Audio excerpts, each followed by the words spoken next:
Bienvenue à la deuxième capsule de ma série Devenir propriétaire. Aujourd'hui, je vais vous entretenir sur les différents frais que vous aurez à assumer lorsque vous allez prendre possession de votre domicile. Les frais tels que les droits de mutation, ce qu'on appelle aussi la taxe de bienvenue, les taxes municipales, les taxes scolaires, les frais d'aménagement et ce que j'appelle aussi l'effet barbecue. Les droits de mutation, aussi appelés taxes de bienvenue, sont facturés par les municipalités. Celle-ci se base sur le montant le plus élevé entre la valeur d'achat ou encore la valeur municipale. Il est assez facile de calculer d'avance la taxe de bienvenue. Sur la première tranche de 0 à 50 000 il faut calculer un demi de 1%. De la tranche entre 50 000 et 250 000, 1%. Et pour la tranche de 250 000 en montant, 1,5%.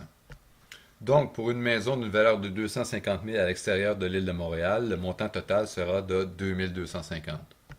Il est important de prendre note que si vous achetez une propriété sur l'île de Montréal, la taxe de bienvenue sera plus élevée. En résumé, les droits de mutation sont un frais que vous aurez à payer seulement une fois. Donc, c'est un paiement unique que vous aurez à faire dans les 12 premiers mois de l'achat de votre demeure.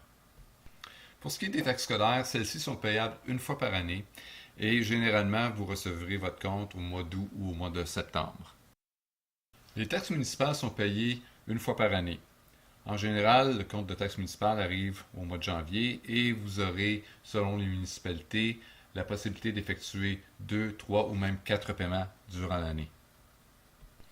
Avant de finaliser votre choix pour votre demeure, il est fortement recommandé de vous informer du montant total des taxes scolaires et municipales, car vous aurez à les payer à toutes les années et vous devriez budgéter en ce sens. Il faudra aussi tenir compte de ce que j'appelle l'effet barbecue. Qu'est-ce que l'effet barbecue? Bon, on se retrouve dans notre nouvelle maison, il fait beau, c'est au mois de juillet, on va s'acheter un barbecue chez Canadian Tire, quelques centaines de dollars, ça va bien. Mais là ensuite, si on a un barbecue, c'est bon d'avoir un patio. Si on a un patio et des enfants, une piscine serait de mise. Si on a une piscine, il faut faire installer une clôture. Bref, vous comprenez le principe. Je vous invite donc à bien planifier et surtout bien budgéter vos aménagements. Dans la prochaine capsule, nous discuterons de la marche à suivre pour l'obtention d'un prêt hypothécaire. Entre-temps, si vous êtes prêt à passer à l'action ou si vous avez des questions, contactez-moi sur ma page Facebook et il me fera un grand plaisir de vous donner un coup de main. Merci et à la prochaine.